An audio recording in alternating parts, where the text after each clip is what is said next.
Hey everybody, I'm going to do a remake on a video that I did not long ago about this 1992 Starcraft camper. Now the previous video that I did was just music and the photos. This time I'm going to walk you through it. Now to give you some history on this, I purchased this camper for $500 and I ended up rebuilding it and we used it and then we decided to sell it, and I'll tell you why towards the end. The photos you see here are when the camper was still at the previous owner's house. I was basically just checking it out. It was the first time I ever been inside a pop-up camper, so I really had no idea what to expect from the inside.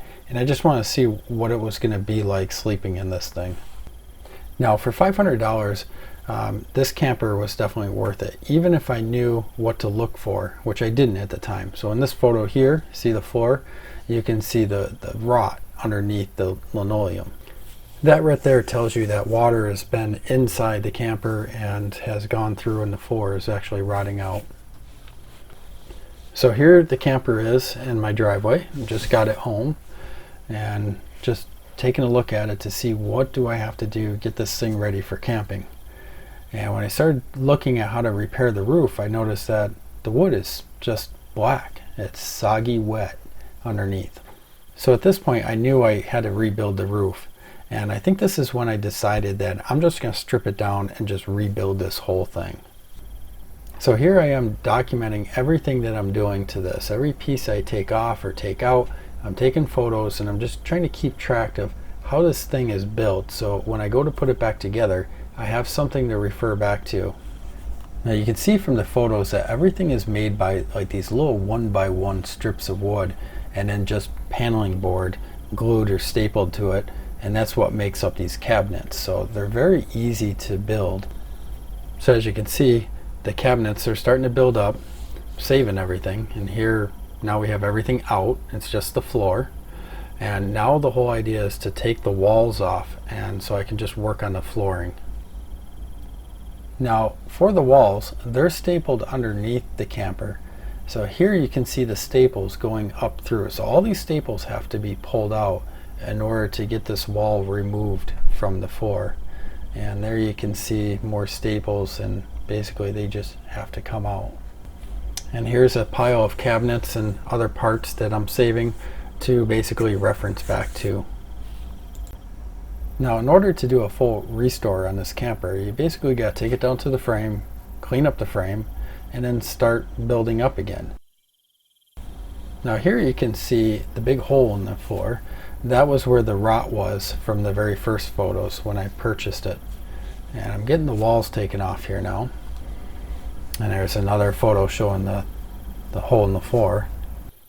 Now to find the screws that were holding the floor down, I used this magnet, and once a magnet got stuck, I chiseled away the linoleum, took the screw out, and that made it a lot easier to remove the old floor from the frame.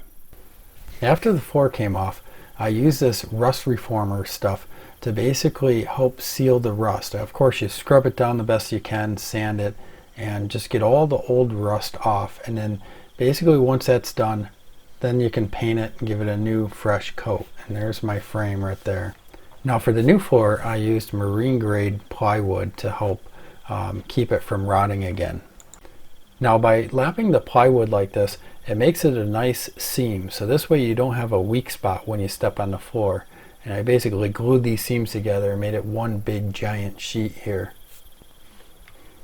Now sealing the underneath was kind of debatable. Some people said it will make it rot quicker, and some people said it will help. I think it definitely helped and never had an issue, and so I basically coated the underneath, and here we have the new floor sitting on the frame. And of course we gotta get our wheel wells back in. Now I'm trying to save money, so I didn't want to spend too much on the flooring, so I found this stuff, and that was the cheapest stuff I could find. It's not very flashy and pretty, but it worked. So now it's time to rebuild these walls and get them added back on. Only a few of the walls had some rot to them, but I basically wanted to rip off all the old paneling and redo them. So I basically sanded down and scraped off all the old wood that I could that was glued to the outside skirt. Cut some new plywood, shape it, and start basically framing it up just like it was, trying to keep it the same size and everything, just redoing it with new wood. Now you can see here, it just looks like a totally brand new wall. And there's the new plywood on the inside of the wall. And there they are sitting up against the door. Now a hard part for me was picking out the color to use for the inside walls. I didn't want anything white that would get marked up real easy, so I went with this tannish brownish color. And you can see the walls are pretty much done, back on again. There's the back side. I'm putting new foam in.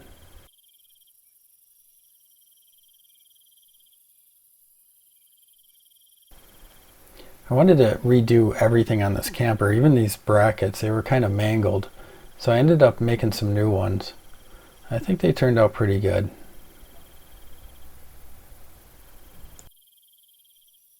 Now we can't forget about the canvas. Basically the canvas was good, but I did take it outside and gave it a good washing.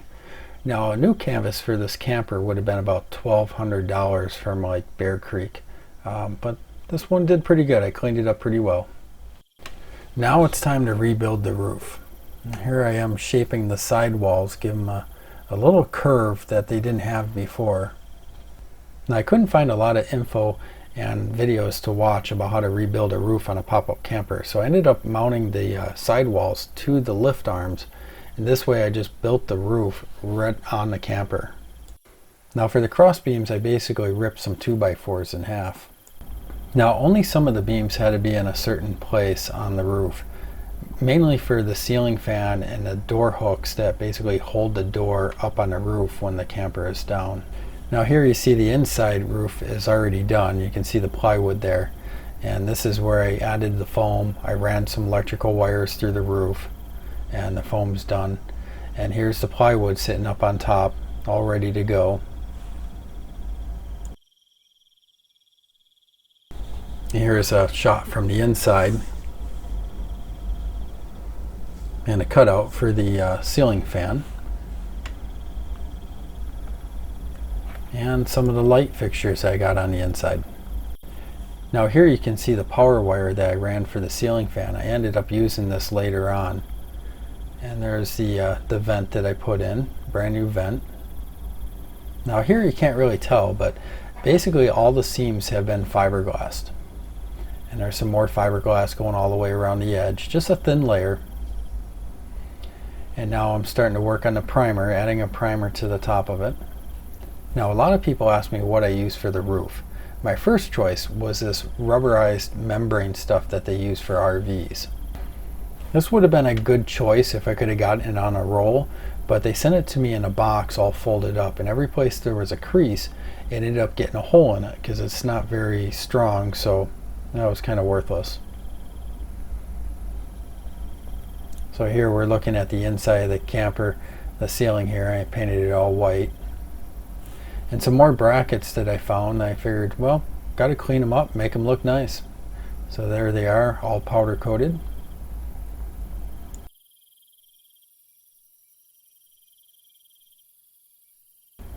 And here's the stuff that I used for the roof. It's basically a rubberized paint that you put on, and it is waterproof. Now you'll notice in some of the photos it looks like my garage door is about to hit the top of this camper. And one day it did. When I was closing it, I didn't have it pulled in far enough, and this is what it did. But I was able to go back and just recoat that one spot with that rubberized paint, and it turned out great. And after a few days of drying, I decided to put it outside and put it to the test to see if I had any leaks, which I didn't. So now it's time to rebuild the cabinets. Here you can see one of the new ones I made sitting next to one of the old ones. And I start to put them in, paint them as I go. Now here I got a couple of photos of the sink part that I built for it. There's the top, and then this is the box part of it sitting next to the old one. And it's getting installed. And you can see there's a thermostat control, and the heater got put back in. And there's our sink. And it's got, it's got the hinge down at the bottom so it can fold down. Got the door added on as well. Now my favorite part was building these benches. And as you can see, there's the benches going in. There's one of the old ones I brought back in just to kind of double check the spacing.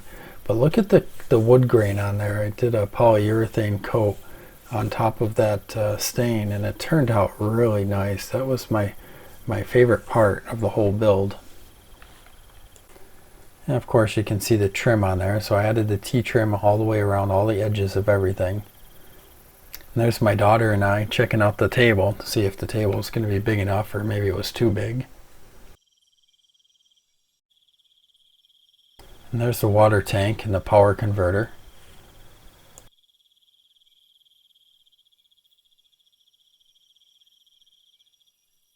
Now this spot just used to be a cupboard, and I ended up building a porta potty in that spot and building a little sidewall. And then you'll see here in a second I built a lid for it that closes up, so then you can still use it as like a counter space. And there's a hinge I put in.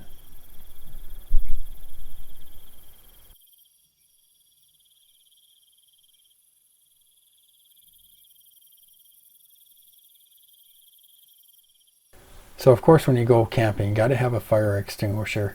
So I bought this little mount, and it goes into the cabinet about halfway, and this way the fire extinguisher is not sticking out so far. And here's the table that I built to replace the old one. Everything's got to be new, and there it is sitting on the inside. Looks much better than the old one. And here's the cabinet for the stove that goes inside and outside, and wouldn't be finished unless you wrap some T-trim around it. And there's the original grill for it, and then there it is sitting on the inside. And this is how it gets packed into the camper when you're traveling. And there's one of the final photos of the inside after it just got done. And there's my oldest daughter just kind of hanging out. So now I'm going to walk you through the electric part of the camper, and here you can see all the new hardware that I got, tail lights and everything. And I'm putting in a meter here. Now this meter was put in to show me my amp draw, my wattage, and my voltage, and it just tells me how much power I got left in the battery.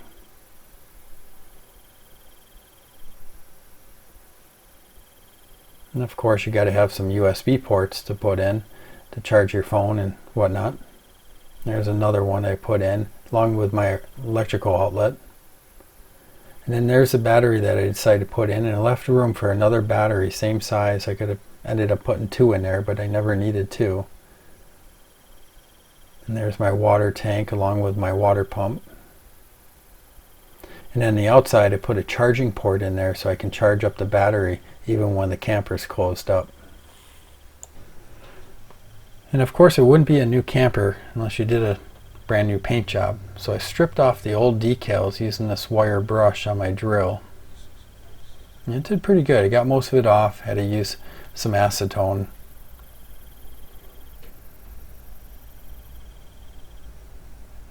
And I just used this high gloss paint to put a new coat on. Taped everything off. And there it is, a brand new paint job, all white. My plans were to put some new decals on, but I never did get around to it.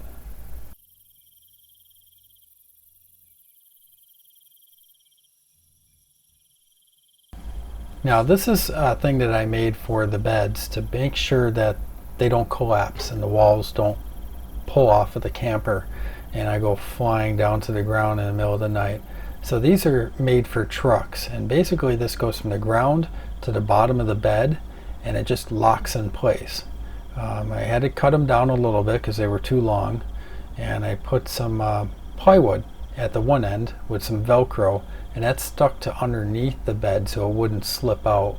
And then the bottom ground part was basically just one stake. So these things couldn't even get kicked out if you wanted them to.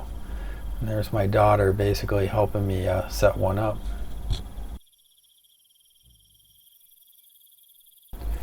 So I didn't have enough room outside while I was cooking, so I made this leaf that gets attached to the camper next to the grill, and I was able to have more workspace. But this is how I built all my countertops. Now I'm going to walk you through how I made these countertops. So I got some Formica, and you put the cement on the plywood, and you put some on the Formica, and when it feels like it's kind of sticky but it's not wet, you basically just push them together and they seal. And where they stick, they stay. So I use these dowels to kind of separate them. I remove one at a time. And then you go through and you just trim it up. Now I'm putting a little groove into the side, and this is for the T-trim that gets tucked in. That's that rubber piece that goes around the outside. And then you just trim up your T-trim so you don't have like a lip on it. And then that's it. And then you got a nice counter space. So I made all my countertops this way.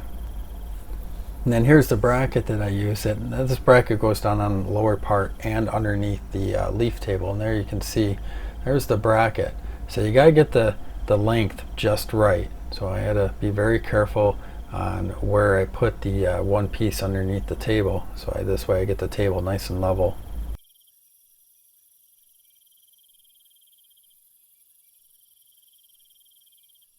Now here's the original cooking cabinet that I made for the camper. It did okay, but I wasn't happy with the original stove. You just couldn't turn the heat down, as far down as I wanted. So I decided to buy this other type of grill and make a new cabinet for it, but I had to make sure the new cabinet was going to be the same size as the old one, and there it is. You can see the space on the bottom is much smaller, and this grill worked a lot better. I could control the temperature a lot better, but again, I had to make it the same size so it would pack in the camper just right.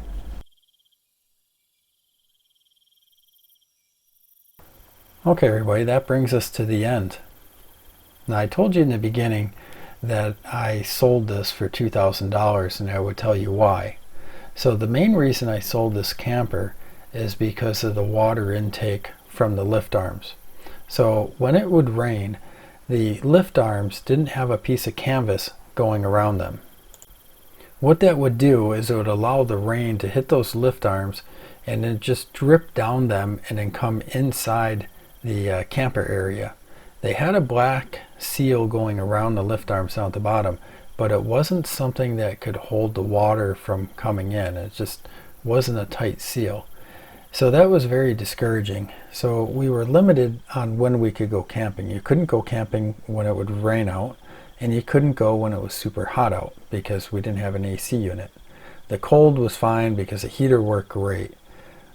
So what I might do is get another camper, kind of like this one. Has to be lightweight, very small, but I'm going to make sure it's a newer model because the newer ones now have a piece of canvas that go around the lift arms, so this way the water doesn't come in. Now if you haven't noticed, my daughter has Down syndrome, and we also created a channel for her, Raising a Child with Down Syndrome, and I can put a link down in the description if you want to check that out, but we just started it.